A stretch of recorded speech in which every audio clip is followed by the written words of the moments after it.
In the standard descriptions of the path, the Buddha defines goodwill as a type of right resolve, ill will as a type of wrong resolve. But there's an interesting passage where the Buddha says ill will is also a wrong view. The implication being that goodwill is a form of right view.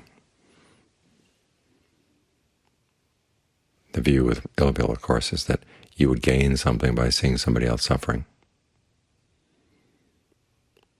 The right view is that you gain something by seeing everybody happy, wishing everybody to be happy.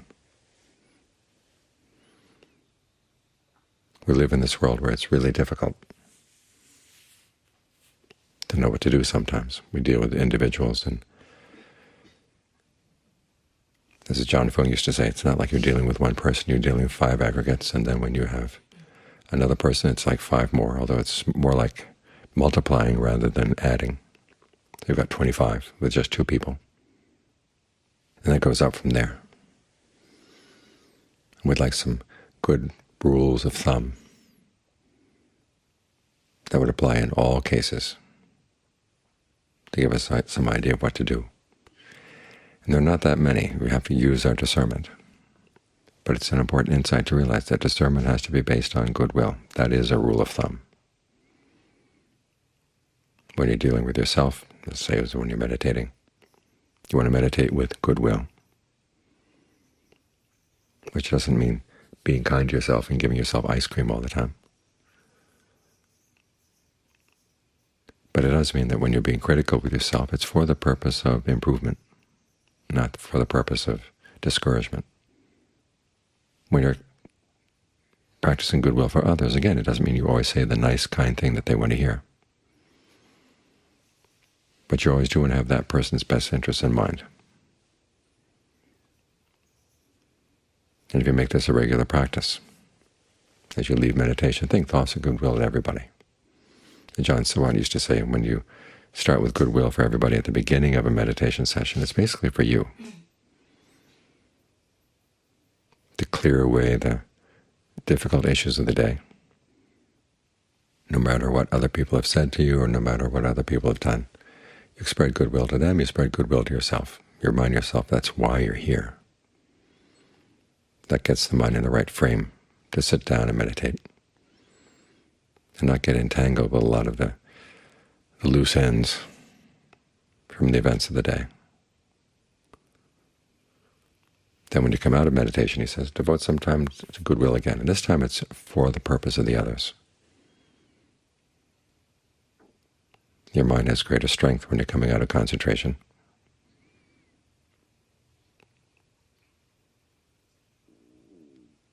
And whatever you can think of that would be good for other people, may you wish it for them. And some people can actually pick it up. I've known of a couple of cases where people ask me, were you spreading thoughts of goodwill in my direction last night? It turned out that I was.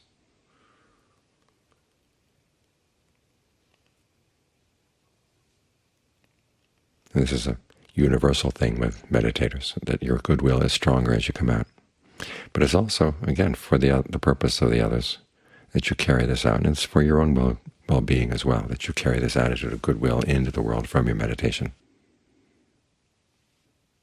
Because after all, goodwill is to remind you that you don't want to do anything for the harm of other beings. On the one hand, you don't have that karma. And two, if things in a relationship go poorly, you don't have the self-recrimination that comes from realizing, well, you actually wish the other person ill at some point. It's a lot easier when the relationships end, that they end with goodwill. And of course, goodwill is what keeps the relationships going as long as they can.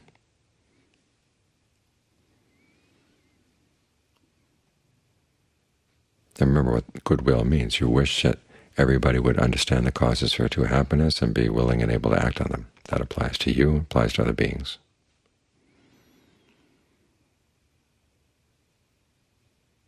I knew this one woman one time who was having some difficulties with her landlord. And she told me she was trying to spread thoughts of goodwill in his direction, imagining him with a really nice house, a swimming pool, and lots of cars. And I said, wait a minute, stop. That's not what happiness is all about.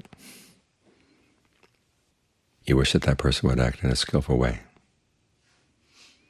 And you try to think, if you have to have involvement with that person, what would be the skillful thing to do and say, so that that person would also think about being skillful. Sometimes that's a tall order. It's a little bit too much. That's where you have to have equanimity. This is why the Brahma Viharas all go together. But you do want to maintain your goodwill in all situations.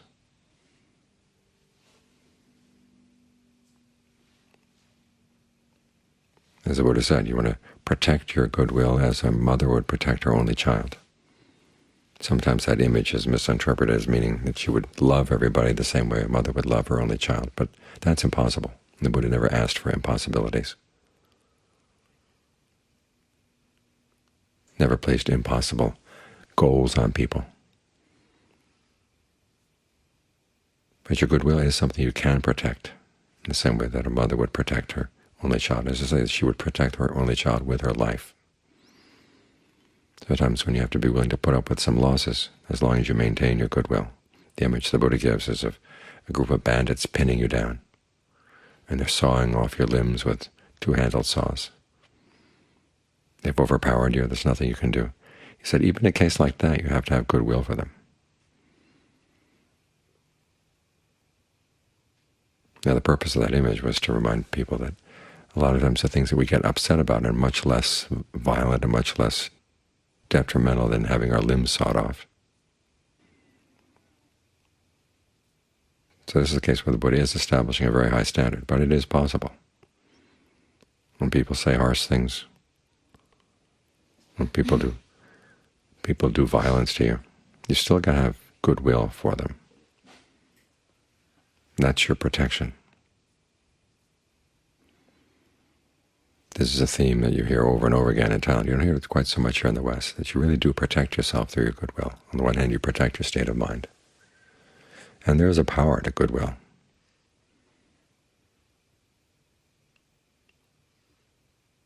For people who come at you with bad intentions, sometimes they pick up the power of your goodwill, and it changes their intentions. There are lots of stories of this in the Thai tradition. Lots of stories in the canon. Devadatta had sent some men to kill the Buddha. They're going to do it one at a time. In other words, one person was sent to kill the Buddha, and then as he was about to leave, there was another person who was sent to kill him, and there was another person sent to kill the second person, to erase the evidence. The first person comes in. As he approaches the Buddha, he's overwhelmed by the Buddha's goodwill. The Buddha gives him a little talk, and it says, "Now, don't go by that way that you were told to go. Go another way." And the second man, curious, why didn't the first man come? He comes in, sees the Buddha spreads goodwill to him. That way he saves the lives of all these people. So think of goodwill as a power. Sometimes we think of loving kindness is kind of weak and namby-pamby. It's not. It's a power. This is the power that the Buddha depended on in order to gain awakening, to teach his teachings. After all, the Four Noble Truths, what are they but an expression of goodwill, taking everybody's suffering as the big issue and showing how we all can put an end to our suffering. It was goodwill that the Buddha depended on to teach, and went out of his way. Ordinarily, a teaching Buddha has only one duty, which is to teach his contemporaries how to gain awakening. And then there's the optional duty of establishing a Dhamma and Vinaya that'll last a long time for future generations. It takes a lot more effort.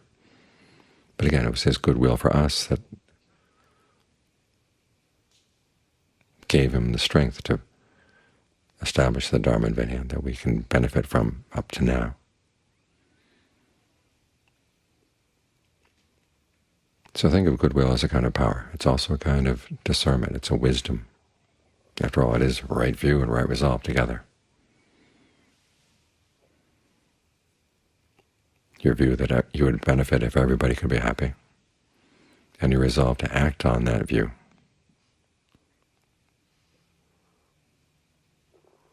So in difficult situations where you're not quite sure what to do, at least hold on to your goodwill. Sometimes it helps the situation come out fine. Sometimes, even if the situation doesn't come out fine, at least you come out fine. You come out fine because you have no self-recriminations, no areas where you can criticize yourself. And this doesn't mean you get entangled with other people. I know some people who don't want to practice goodwill because they're afraid of entanglements.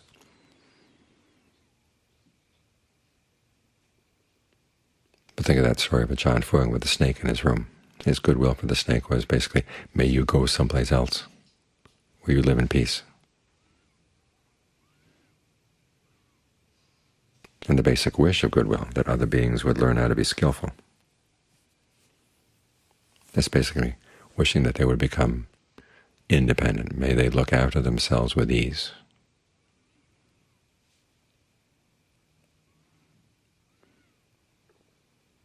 Or the passage where the Buddha has monks spread goodwill to snakes, not so that the snakes will come around and hug the monks, but so the snakes will go away, leave the monks alone, but with goodwill, realizing that we all have to go our separate ways at one point, so may we go wishing everybody well. And if we happen to meet up again, we've got a good past with each other.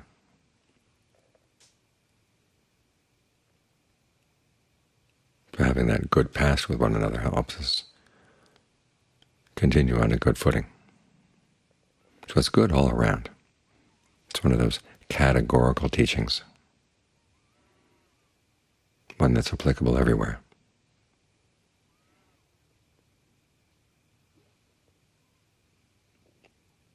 So you're dealing with decisions that are difficult. Remember, goodwill will help carry you through. You may not be able to solve the problem, but at least it gives you a good foundation. And as with all foundations, you don't want to leave it. Sometimes we think that a particular teaching is elementary and we're beyond it, but no. When a teaching is elementary, it's basically means you've got to keep it right there as your foundation. And then everything else you do in the practice will be solid.